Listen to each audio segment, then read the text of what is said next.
இந்த கதையை கேட்பவர்கள் பாக்கியசாலிகள். வினையற்ற செல்வத்தை தேடி வரவழைக்கும் கலையை அல்லவா அவர்கள் தெரிந்து கொள்ளப் போகிறார்கள். பணம் என்பது சாதாரண விஷயமில்லை. பணத்தை சம்பாதிப்பதே ஒரு கலை. இறைவனின் அனுக்கிரகத்தினால் நேர்வழியில் வருகின்ற பணம் நமக்கும் மற்றவர்களுக்கும் பயன்பட்டு புகழையும் பெருமையும் தேடித்தரும். இது ஒருவர் வாழ்வில் நடந்த உண்மை சம்பவம். பதிகம் பாடினா பணம் வருமா? இந்த கதையை கேட்டால் தெரியும். தூத்துக்குடியை சேர்ந்த ஒருவர். அவர் பெயர் வெங்கடாச்சாரி. தூத்துக்குடி கலெக்டரேட் அலுவலகத்தில் உயர் அதிகாரியாக பணியாற்றி வந்தார். அவர் பழுத்த வைணவர். தீவிர வைணவர்கள் சிவனையோ வேறு யாரையோ வணங்க மாட்டார்கள். இது பொதுவாக உள்ளதுதான், அனைவரும் அறிந்ததுதான். ஆனால் இவர் அதற்கும் மேல். எப்படின்னா, திருப்பதி சீனிவாசனையோ அல்லது ஸ்ரீரங்கம் ரங்கநாதரையோ கூட வணங்க மாட்டார். ஆழ்வார் திருநகரி ஆதிநாத பெருமாளை தவிர வேறு யாரையும் வணங்க மாட்டார். அப்படி ஒரு வீர வைணவர். ஆழ்வார் திருநகரியில் உள்ள சிவன் கோவிலில் ஒரு பெண்மணி சொற்பொழிவாளர் பேச வந்திருந்தார். வெங்கடாச்சாரிக்கு அந்த சொற்பொழிவாளர் மிகவும் நன்றாக தெரிந்தவர். அதனால் அவரை பார்க்கறதுக்காக வந்தார். ஆனால் அது சிவன் கோவில். இவர்தான் சிவன் கோவிலுக்குள்ளே போக மாட்டாரே. அதனால் கோவிலுக்கு உள்ளே வராமல் வெளியே ரோட்டிலேயே நின்றுட்டு இருந்தார். சொற்பொழிவாளருக்கு காரணம் புரியலை. என்ன வெங்கடாச்சாரி, உள்ளே வாங்களேன், இப்போ நான் இங்கே பேச போகிறேன், நீங்களும் இருந்து கேட்டுட்டு போங்களேன்னு சொல்கிறார். அதற்கு அவர், ஐயையோ, நான் சிவன் கோவில் வாசலில் நிற்கிறதுக்கே பலர் என்னை ஒரு மாதிரி பார்த்துட்டு போகிறாங்க. உள்ளே வந்தேன்னா வெங்கடாச்சாரி சிவன் கோவிலுக்கு போனான்னு போஸ்டர் அடிச்சே ஒட்டிடுவாங்க. நான் உள்ளெல்லாம் வரலன்னு சொல்கிறார். நீங்கள் உள்ளே வந்து தரிசனம் எல்லாம் பண்ண வேணாம். நான் இப்போ சுவாமியை தரிசனம் பண்ணிட்டு பேச போகிறேன். சும்மா வந்து பேச்சை கேளுங்க போதும்னு சொல்ல, வரலைன்னா எங்கே தவறாக நினச்சிருவாங்களோன்னு நினச்சி சுற்றி அந்த பக்கமும் இந்த பக்கமும் பார்த்துக்கிட்டே உள்ளே வர்றார்.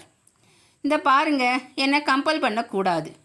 உங்களுக்காக ஒரு 10 நிமிஷம் இருப்பேன், அப்புறம் போயிடுவேன்னு சொல்ல, நீங்கள் உள்ளே வந்ததே பெரிய விஷயம், சரி வாங்கன்னு சொல்ல, வெங்கடாச்சாரி சிவன் கோவிலுக்குள்ளே வந்து ஒரு சேரில் உட்கார்றாரு. சொற்பொழிவாளர் பேசுகிறதுக்கு மேடைக்கு போயிட்டாங்க. மேடையில் இடரினும் தளரினும் என்னும் பதிகத்தை பற்றி பேச ஆரம்பித்தாங்க. இந்த பதிகத்தை படித்தால் பணம் வரும், இது சத்தியமான உண்மை, பணம் வராமல் இருக்கவே இருக்காதுன்னு சொல்லிட்டு வெங்கடாச்சாரி உட்கார்ந்துருக்காரா இல்லையான்னு அவர் பக்கம் பார்க்குறாங்க. அந்த மனுஷர் அசையக்கூட இல்லை. பணம் வரும்னு சொன்ன உடனே ஆணி அடித்த மாதிரியே அங்கேயே உட்கார்ந்துருந்தார். பேசி முடித்ததும் சொற்பொழிவாளர் அவர்கிட்ட வந்து, என்ன நீங்கள் 10 நிமிஷத்தில் போயிடுவேன்னு சொன்னீங்க, கடைசியில் முழு பேச்சு முடிகிற வரைக்கும் இருந்துட்டுங்களேன்னு கேட்க, எனக்கு தேவையான ஒரு விஷயத்தை பற்றி நீங்கள் பேசுகிறீங்க, எப்படி நான் எழுந்து போகிறது? ஆமாம், நீங்கள் பணத்தை வரவழைக்கும் பதிகம்னு ஏதோ ஒன்று சொன்னீங்களே, அது எங்கே கிடைக்கும்னு கேட்டார். அவர் கேட்ட பதிகம் உள்ள புத்தகம் அந்த நேரத்தில் நல்ல வேளையாக சொற்பொழிவாளர் பையில் இருந்துச்சு. எடுத்து உடனே கொடுத்தார். அந்த புத்தகத்தை வாங்கியவர் அட்டையை திரும்பி பார்த்தார். என்ன இது, விபூதி பூசிக்கிட்டு ஏதோ 4 பேர் படம் இருக்கேன்னு கேட்டார். இதுதான் 4வர் படம். அப்பர், சம்பந்தர், சுந்தரர், மாணிக்கவாசகர், தேவாரம் உள்ளிட்ட திருமுறைகளை இயற்றியவன்னு சொன்னார். இல்லை, என் வீட்டுக்கார் இதை பார்த்தா சத்தம் போடுவாளேன்னு தயங்கிக்கிட்டே சொல்கிறார். அதுக்கென்ன, ஏதோ ஒரு நியூஸ் பேப்பரை அட்டை மாதிரி போட்டு படிங்களேன்னு சொல்கிறாங்க சொற்பொழிவாளர். அப்போ கூட சிவபெருமானை சோதிச்சு பார்க்குற மாதிரி, சரி சரி கொண்டு போய் படிக்கிறேன், எனக்கு பணம் வருதான்னு பார்ப்போம்னு சொல்லிட்டு அந்த புத்தகத்தை கொண்டு போனார். வீட்டுக்கு வந்தவுடனே அந்த புத்தகத்துக்கு அட்டை போட்டு படிக்க ஆரம்பித்தார். அவர் வீட்டுக்காரம்மா அவரும் ஒரு வீர வைணவர் தான்.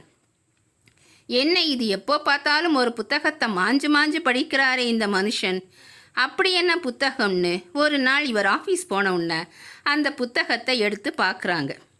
அந்த அட்டையை கழற்றி பார்த்தவங்க அந்த படத்தை பார்த்து அதிர்ச்சி ஆயிட்டாங்க. ஏன்னா அந்த அட்டையில் 4 பேர் நெற்றியில் விபூதி பூசி நின்றுக்கிட்டு இருந்த படம் தான் அது. வரட்டும் இந்த மனுஷன், சாயந்தரம் வச்சுக்கிறேன் கச்சேரியின்னு கோபத்தோட காத்திருந்தாங்க. இவர் அலுவலகத்தில் இருந்து வந்தவுடனே, என்னங்க நினச்சிட்ருக்கீங்க நீங்கள்? இந்த புத்தகத்தை எல்லாம் வீட்டுக்குள்ளே கொண்டு வந்து படிச்சிட்ருக்க இந்த அம்மாவையெல்லாம் பார்க்க போகாதேன்னு நான் சொன்னால் கேட்காம நீ என்னடான்னா அவங்க பேச்சையெல்லாம் கேட்டுட்டு ஏதோ மந்திரத்தை எல்லாம் வீட்டில் உட்காந்து படிச்சுட்டு இருக்கீங்க. நான் மனுஷா யாருக்காவது தெரிஞ்சால் என்ன ஆகும்னு கத்த வெங்கடாச்சாரி சுதாரிச்சுக்கிட்டு, நீ சித்த பேசாமல் இருக்கையா? எனக்கு இப்போ 3 லட்சம் பணம் வேணும். யார் கொடுப்பாங்க? இந்த பதிகத்தை படித்தா பணம் கிடைக்கும்னு சொன்னாங்க. அதனால் படிச்சிட்ருக்கேன். இன்னும் ஒரு 40 நாள் தான் படிப்பேன். அது வரைக்கும் இதில் நீ தலையிடாதுன்னு சொன்னவர் 3 லட்சம் 3 லட்சம் மனசில் நினச்சிக்கிட்டே அந்த பதிகத்தை நிறுத்தாமல் படிச்சுக்கிட்டே வந்தார். கடைசியில் இவர் நினைத்தது நடந்து விட்டது. எப்படி? ஒரு 1.5 மாதம் கழித்து ஒரு நாள் பூ பழம் வெத்தலைப்பாக்கு வாங்கிட்டு மனைவியை மலைச்சிக்கிட்டு சொற்பொழிவாளரம்மா வீட்டுக்கு வந்தார். மதியம் 3 மணி. வீட்டு காலிங் பெல்ல அடிக்கிறார்.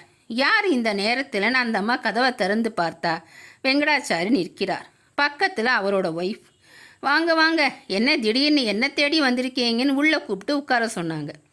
என் பொண்ணுக்கு கல்யாணம் ஃபிக்ஸ் ஆயிடுச்சு, அதான் இன்விடேஷன் கொடுக்க வந்தேன். பணத்தை தேடி வரவழைக்கும் பதிகம்னு நீங்கள் பேசும்போது சொன்னதை கேட்டு நானும் அந்த பதிகத்தை படிக்க ஆரம்பித்தேன். எனக்கு அப்போ உண்மையிலே 3 லட்சம் தேவைப்பட்டது. என்னோட பொண்ணுக்கு ஒரு நல்ல வரன் அமைஞ்சு எல்லா செலவும் சேர்ந்து மொத்தம் 3 லட்சம் தேவைப்பட்டது. என் மூத்த பொண்ணுக்கு போன வருஷம்தான் கல்யாணம் பண்ணி வச்சேன். புதுசாக எந்த லோன் அப்ளை பண்ண முடியாது.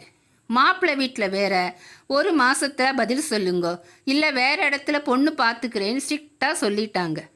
வாங்குகிற சம்பளம் லோனுக்கே போயிடுது. சொந்தக்காரங்க கிட்ட கடன் கேட்டால், ஏன்பா கலெக்டரேட்டில் வேலை பார்த்துட்டு எங்கள் கிட்ட கடன் கேட்குற, போய் ஏதாவது பேங்க்கில் கேட்டுப்பாருன்னு சொன்னாங்க. வேறு எந்த வழியும் இல்லை.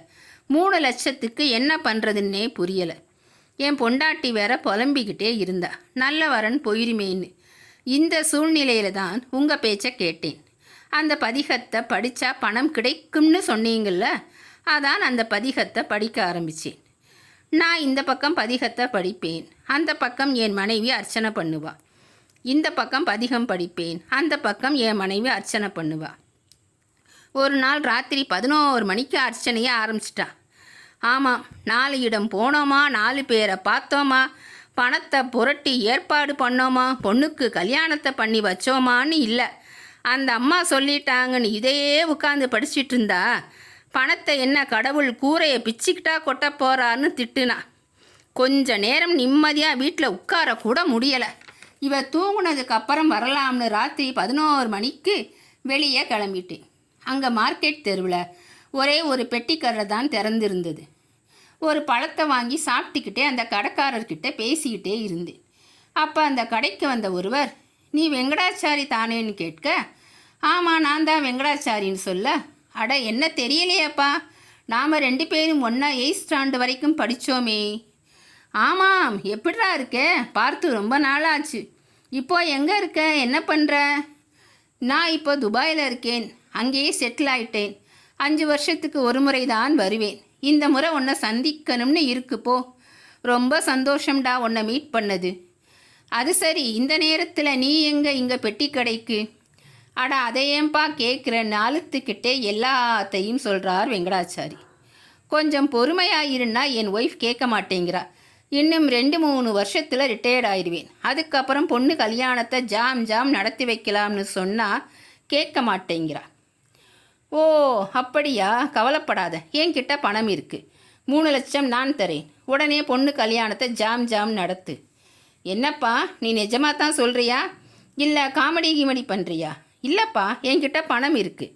அது உன் பொண்ணு கல்யாணத்துக்கு உபயோகப்படும்னா எனக்கு சந்தோஷம்தான். உன் மேலே எனக்கு நம்பிக்கை இருக்குது. நீ ரிட்டையர்ட் ஆன உடனே பணத்தை திருப்பி கொடுத்தா போதும். உடனே கல்யாணத்துக்கு ஏற்பாடு பண்ணு. நான் இங்கே இருக்கும்போதே கல்யாணத்தை முடிச்சிரு, ஆசீர்வாதம் பண்ணிவிட்டு அப்புறம் துபாய் போகிறேன்னு சொன்ன உடனே வெங்கடாச்சாரி கண்ணில் கண்ணீர் தாரையாக கொட்டுது. பேச்சே வரலை. மறுநாள் சொன்ன மாதிரி 3 லட்சம் ரூபாயை கொண்டு வந்து கொடுத்துட்டாரு அந்த நண்பர். என்ன திடீர்னு ஒரே சந்தோஷமாக இருக்கீங்க, புது ஷர்ட்டெல்லாம் பலமாக இருக்குன்னு மனைவி கேட்க, இதோ பார் அந்த பதிகத்தை படிக்க ஆரம்பித்த நேரம் 3 லட்சம் தேடி வந்துச்சு. இனி கல்யாண ஏற்பாட்டை ஜாம் ஜாம் நடத்த வேண்டியதுதான். அடப்பாவி மனுஷா, படிக்கும்போதே 5 லட்சம் 5 லட்சம்னு சொல்லியிருக்கக்கூடாதா? 5 லட்சம் கிடச்சிருக்குமே, அதில் கூட எதுக்கு சிக்கனம்? பதிகத்தை ஏன் படிக்கிறேங்கன்னு சண்டை போட்டவ ஏன் குறைவாக கேட்ட? அதிகமாக கேட்டால் சிவன் கொடுத்துருப்பாரேன்னு இப்போ இப்படி சண்டை போடுறா. கல்யாண பத்திரிக்கை அடித்து கூப்பிடவும் வந்தாச்சு. அம்மா, ஞானசம்பந்தர் பாடினாரே, அது சாதாரண பதிகம் இல்லைம்மா. கல்யாணத்தை கைகூட வச்சு கல்யாண மாப்பிள்ளையை கொண்டு வந்து அதுக்கு தேவையான பணத்தையும் கொண்டு வந்து ராத்திரி 11 மணிக்கு அதை உறுதி செய்து மறுநாள் காலையில் அதை என்னை தேடி வர வச்சிடுச்சுமா. யார் என்ன சொன்னாலும் இனிமே நான் கவலைப்பட போகிறதில்ல. பத்திரிக்கை கொடுத்துருக்கேன், வந்துடுங்க. கல்யாணத்துக்கு வர்றவங்களுக்கு தாம்பூலப்பை கொடுப்போம் இல்லையா, அதில் இந்த பதிகத்தை பிரிண்ட் செஞ்சு உள்ளே போட்டு தரப்போகிறேன். யார் என்ன நினச்சாலும் கவலை இல்லை. இதை படிச்சுதான் வெங்கடாச்சாரிக்கு பணம் கிடச்சிதான் தெரிஞ்சால் தெரியட்டும் அப்படின்னார். அதே மாதிரி கல்யாணத்தன்னைக்கு பதிகத்தை எல்லோருக்கும் தாம்பூல பையில் சேர்த்து கொடுத்தார். இந்த பதிகத்தின் மகிமையைத்தான் என்னன்னு சொல்கிறது. இந்த பதிகத்துக்கு 1000 உதாரணம் உண்டு. ஏன்னா இதை பாடியவர் அம்பிகையிடம் ஞானப்பால் உண்ட திருஞான சம்பந்தர் திருவாவடுதுறையில் பாடிய அற்புதமான பதிகம் அல்லவா. இந்த பதிகத்தின் மேல் நம்பிக்கை கொண்டு பாராயணம் செய்கிறவர்களுக்கு பணத்தேவை நிச்சயம் பூர்த்தியாகும். இடரினும் தளரினும் எனதொரு நோய் தொடரினும் உன்கழல் தொழுதெழுவேன்.